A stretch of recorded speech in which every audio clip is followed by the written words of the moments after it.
Welcome to Through My Lens podcast. It is an opportunity for us to talk to, highlight, feature, and have a conversation, an intimate conversation with men and women who have not let their setbacks, circumstances, or challenges define who they are and what they can accomplish. And we talk about a variety of topics through our podcast. And today we're going to be talking about something that I think is very, very important, but it's something that many of us feel guilty about sometimes. Many of us don't practice enough of it at times, including myself.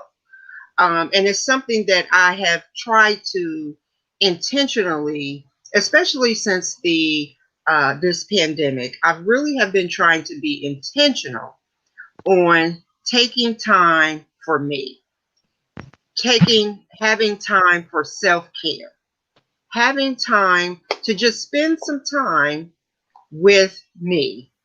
And that means taking care of my body, taking care of my mind, and my spirit. And today I am really excited to have a special guest. We have Miss Yamika Stephens, and she does a whole lot, guys. She is a yoga coach, she's an instructor, she does a whole lot. And I'm gonna let her tell you. I don't want to, botch up her wonderful, illustrious resume. So I'll let her explain what she does. But thank you so much, Yamika, for being a part of this conversation today. Thank you, Karen, for inviting me and welcoming me into your space. Welcome everyone who is watching. Happy Monday, happy Motivational Monday. I hope you all are well and doing things for yourself, for your care, which is your self-care. As Karen mentioned, I do a variety of things along the lines of health and wellness, and more specifically on self-care. And I am a lifestyle fitness coach in the area of wellness care, self-care, physical education, and physical fitness. I have a background in exercise science and I have a bachelor's in psychology. But my most important, I would say, inspiration is just moving the body and creating a lifestyle that is most important for each and every individual that I come in contact with. I teach physical education at Sinclair Community College under with experience in different modalities for exercise science and physical fitness. I'm most known for yoga. That's what I'm most known for, yoga in the community. And I use yoga as a target for health and wellness and self-care and how to connect the mind and body to the individuals that I work with. I do lifestyle coaching to coach individuals to live their best life in wellness and health. That's a little bit about me. My most, I would say, inspirational moment comes from my family, and that is actually how I got into doing what I do.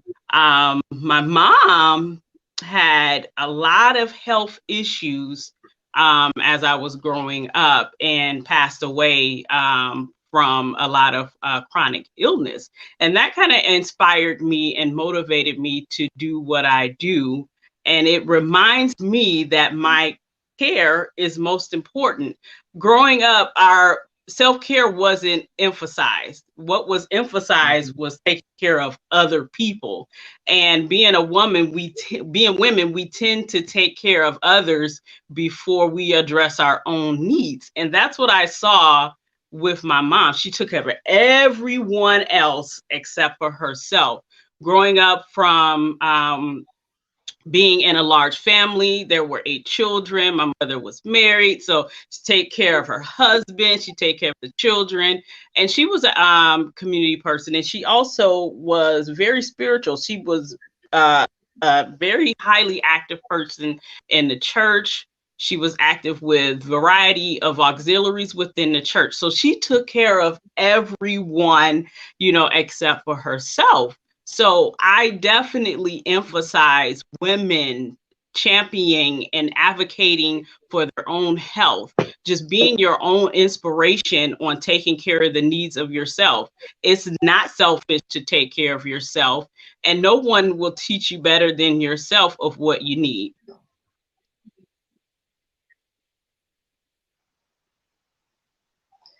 That is so. I mean, you just hit it dead on, because I think it as women, we tend to be the nurturers. We tend to be the ones that's looking out for everyone else. And oftentimes we put ourselves at the bottom of the list, or honestly, there's times I haven't even been on my list. And so, um, trying to be intentional about that. So, what would you say to individuals who are struggling with that? How do they begin to make themselves a priority? Making yourself a priority is saying that you don't care about what everyone else think about you. Prioritizing yourself, putting yourself on the top of your list is the most important thing. And what I'm finding with working with different ones is that they're not even on their list, period. So if you're not even on your list, how do you actually even go about prioritizing yourself on your list? It's about taking those steps into saying, I care about me. And it's okay to say that I care about me and love me enough to actually put myself on my list, but prioritize myself where I am actually at the top of my list. I care about me, so I'm actually going to listen to what I need. And sometimes we don't stop to listen, and it's okay to slow down.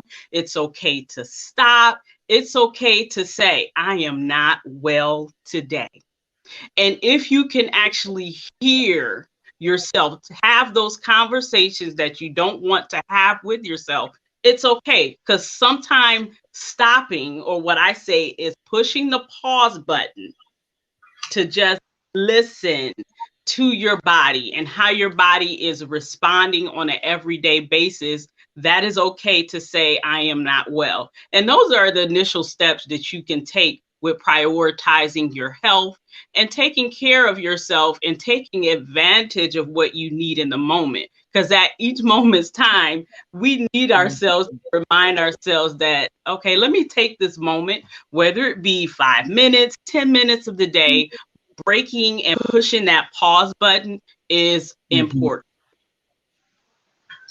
That is so true. And, just speaking from my own experience, I have definitely been that woman, that person who was not on her list, and found myself really, when you talk about living your best life, it really hindered me from living my best life, because it didn't give me those times and opportunities to take a pause when I felt like I needed to.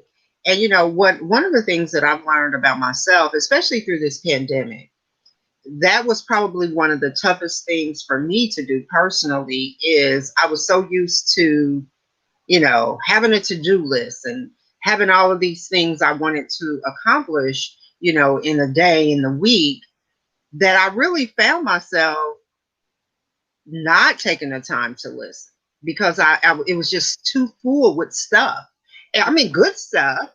It was not like it was bad things, but it was things that probably was taking away from the things that I probably really needed to do for myself. So the pandemic actually had forced me to take a seat Mm-hmm. and to spend more time with myself, and really saying, well, today is just not a good day, and being okay with that. I think sometimes we don't want to say, we want to be okay, we're fine, but it's okay to say today's just not a good day.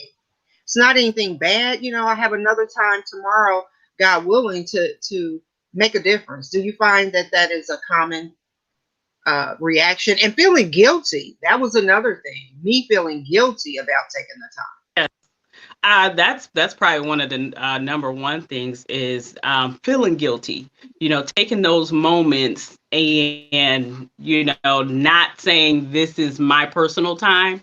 We take moments and then we feel guilty, but you don't have to feel guilty. Once you begin to learn how to nurture yourself and love on yourself, people begin to do the same thing. So you receive what you give yourself from people that you come That's in good. contact with. So no one can treat you better than yourself because you're teaching others how to treat you in that regard. So respect yourself as if you would respect someone else. There's that saying, treat others how you want to be treated. No, I'm not going to treat you how I want to be treated because it's totally different. I want you to treat me how I am going to treat myself. And in order for you to do that, you're going to actually see me treat myself through my actions, not just my words, because they're totally separate. We're saying yes when it should be no. And our mind is saying yes, but our bodies is saying no. And it's like, okay, that doesn't match. So when someone treats you in a way that you truly don't want to be treated, you feel a certain kind of way, like that is, not the way I want to be treated. Well, stop treating yourself in a passive aggressive manner, ma'am.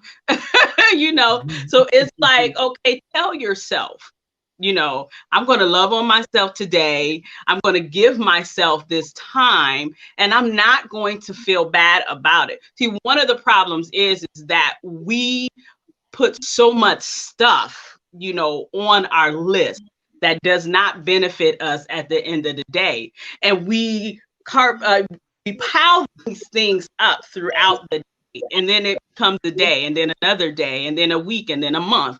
And then years pass. So then we begin to feel these things physically.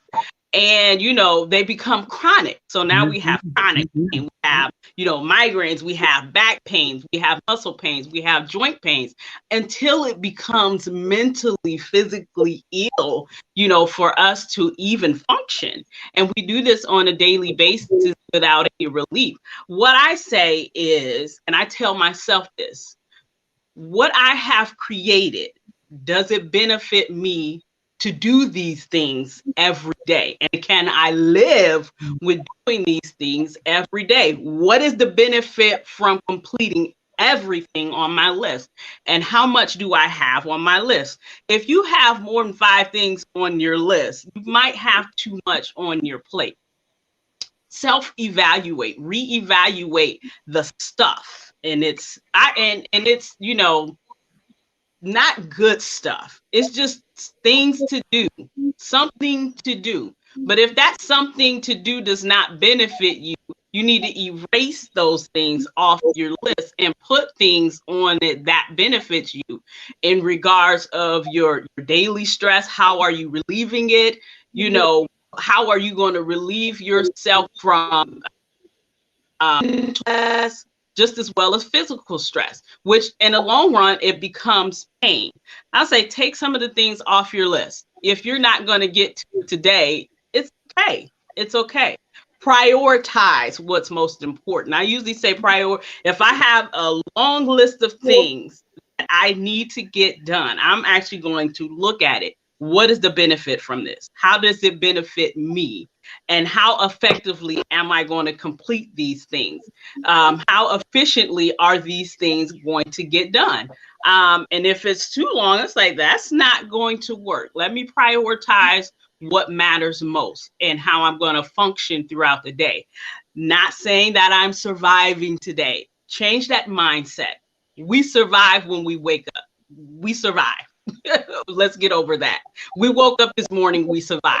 Okay, let's live today. How are we going to live, every day where it is benefiting us in the long run, in the long haul?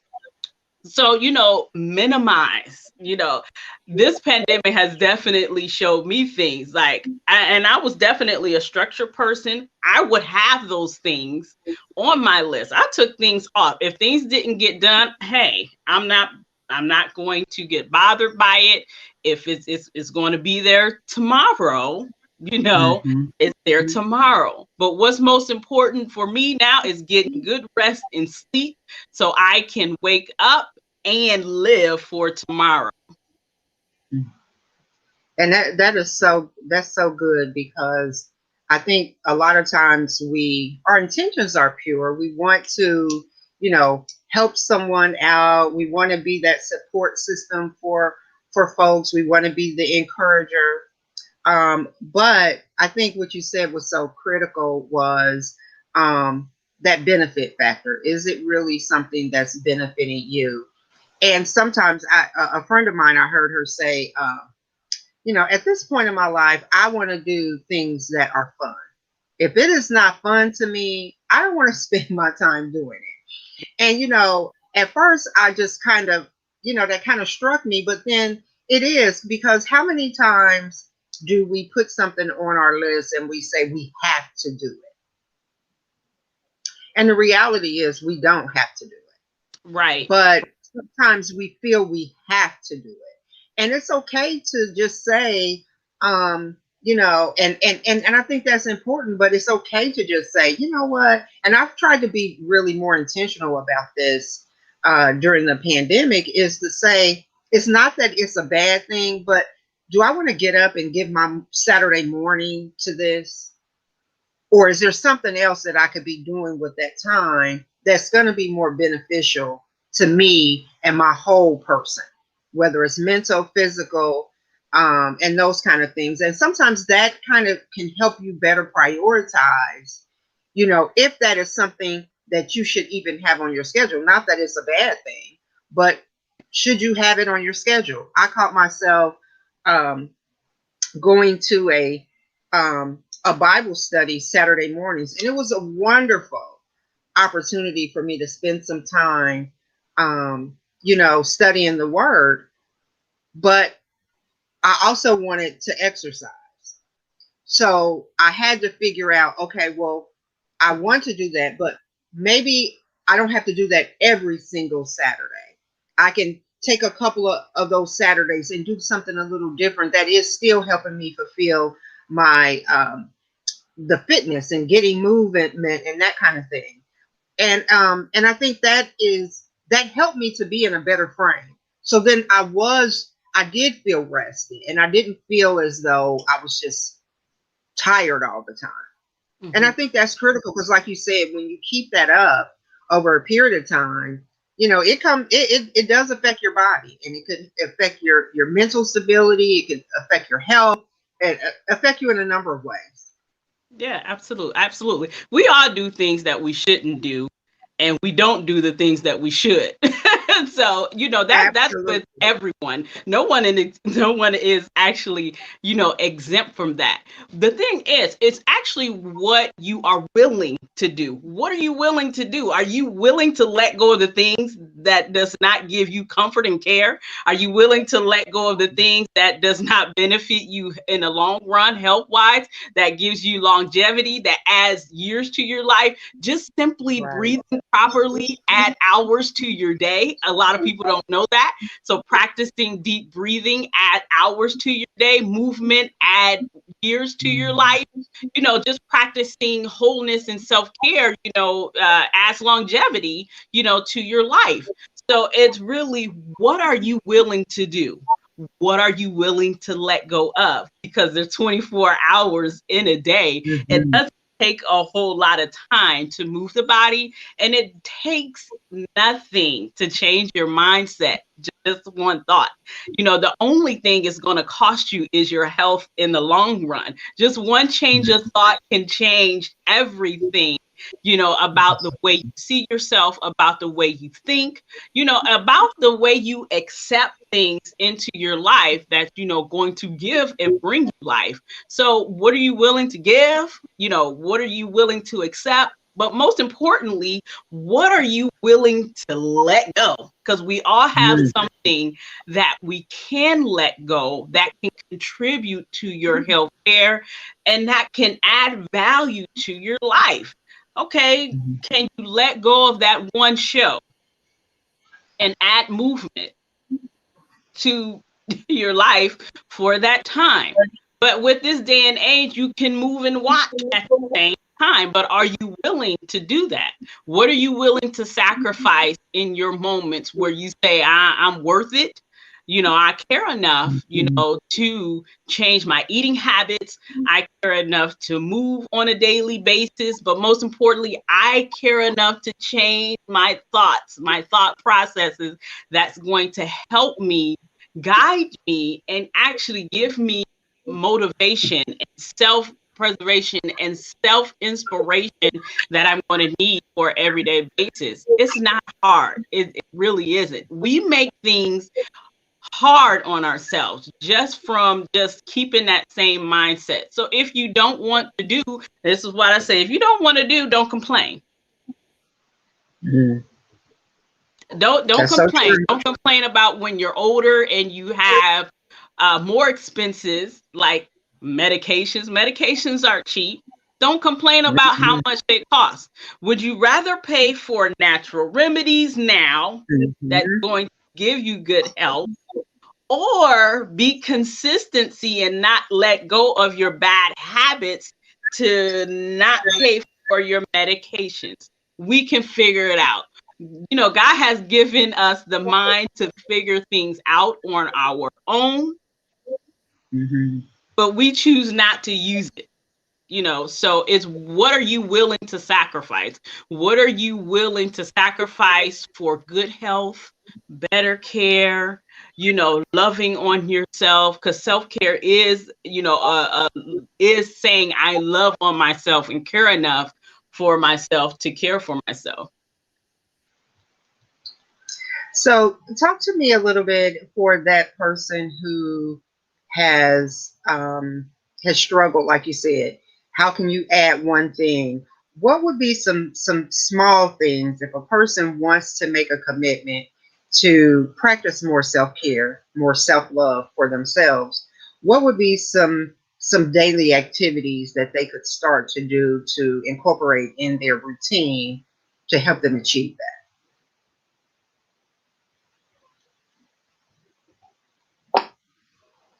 I think you're on mute. Can you hear me? I can hear you now. Okay, I don't know what happened. My mic went out for some reason. Um, Did you hear I my would, question? yes, I Okay. would say to that person, every day is a new day.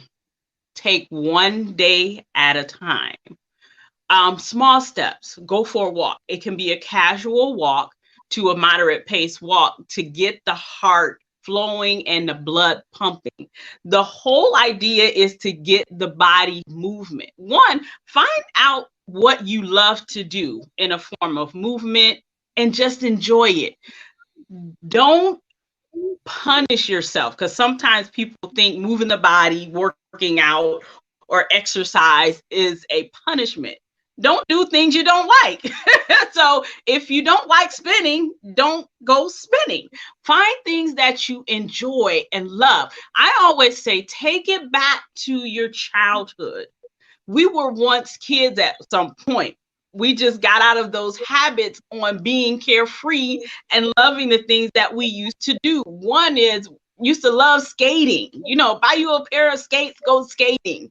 Those things, riding a bike outside, just connecting more with your childhood. And once you do that, you'll find out, I can't believe how much I enjoyed doing this. Jumping rope, jump roping, doing anything that's going to allow you to move the body, get the heart going, but something that you don't mind doing, something that you're going to actually enjoy doing. Everybody is not going to love doing what I do. I like the vigorous workouts. I like spinning. I like, step aerobics and, and stuff like that. I like, water aerobics and stuff. Everybody is not going to like everything everyone else do. So trying to fit in to what's trending out there in the fitness world, it's not always a good thing. But just finding what you like and connecting to what you like is a start. But also giving yourself a variety of different things to do so you don't get bored. And that is so important. And I think that one of the difficult things for all of us is that when we start to talk about physical fitness, um, we're like, oh, well, we don't like to exercise. But I think you made a great point to mix it up, find some things you like to do so that you are still having fun, but you're also still, making the changes you need to make. Mhm. And I think that's really important. And I want to talk to a little bit. I know that you do a lot of different activities and things in the community. And one of those I had the pleasure of being a part of is your empowerment, women empowerment series.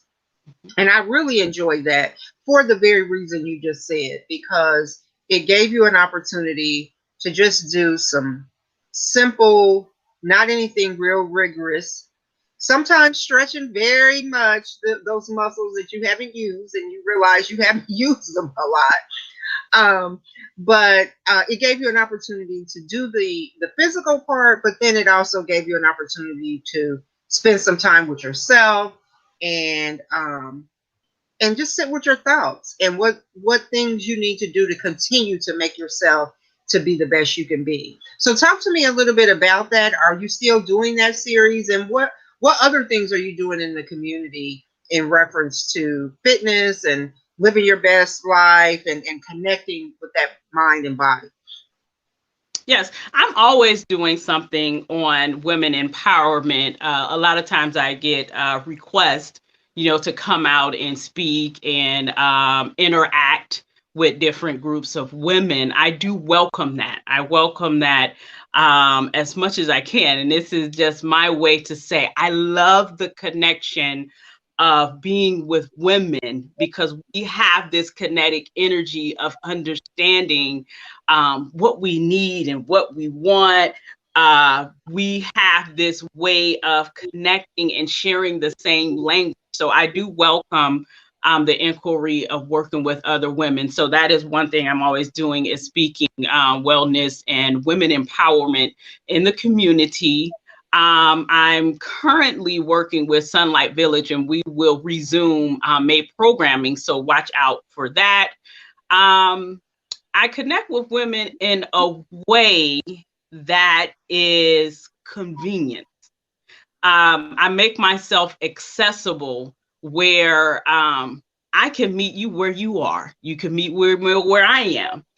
It's most important to be that flexible for me to do what I do and connect with women to understand the importance of the love they should have for themselves in the form of self-care, but also in the form of just being, living, and living your best life, as you mentioned, Karen, um, to foster a relationship within yourself that would actually inspire other women, to do the same thing. And this is what I love to do. So I'm always doing things that's ongoing. So usually people connect with me through social media, Instagram or Facebook, or subscribe to my website, ylscoaching.com, to keep up and see what I'm doing. So I'm coming off a slight hiatus, but I will be going back, slowly going back to a schedule in May. As mentioned, I will be doing women empowerment movement series with Robbie Brandon for Sunlight Village. And that schedule will be coming out soon, so watch out for that. I'll be resuming with my private sessions. I do private one-on-one, and I do small group private sessions as well through lifestyle coaching, yoga coaching, and fitness coaching as well. And anyone that's inquiring about, how to connect with me and work with me one-on-one, as soon as the weather breaks, I will be back outside doing the yoga in the sun and in nature, breathing in that good old air, that rejuvenates and, just gives us life.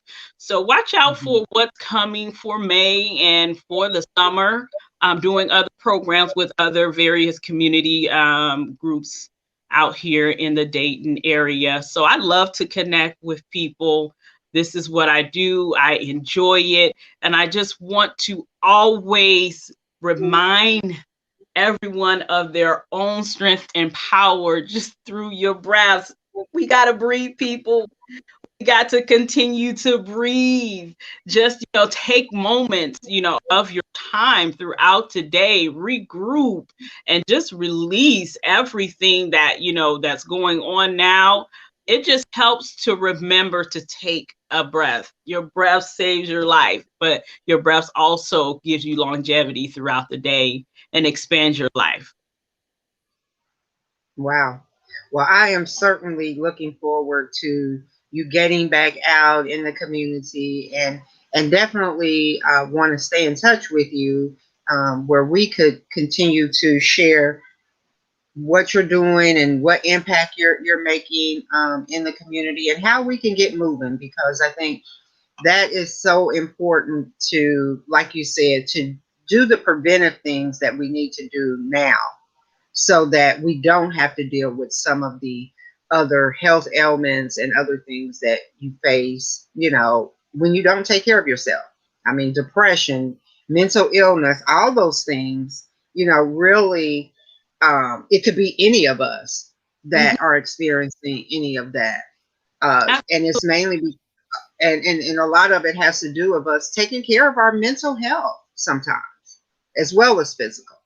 Absolutely. And that can say a whole lot, because mental health looks like you and I. We don't know, what people are experiencing on an everyday basis. We move throughout the day with so much on our minds, and not able to release certain things. There's one thing that I do is I walk and release. Walking can release so much, but when you actually get with someone, walk and talk it out. I mean, you get that energy going, and you're able to release some things that that's been troubling your mind, or something that you just never really even thought about, that just comes out just through the initiation of that physical movement can definitely aid and help you release the stress,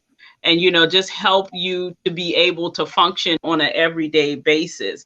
Just letting go, some things that we hold on to, but finding that good source that works for you as well. It's about the movement. It's about connecting the mind and body, and remembering those breaths. That's most important.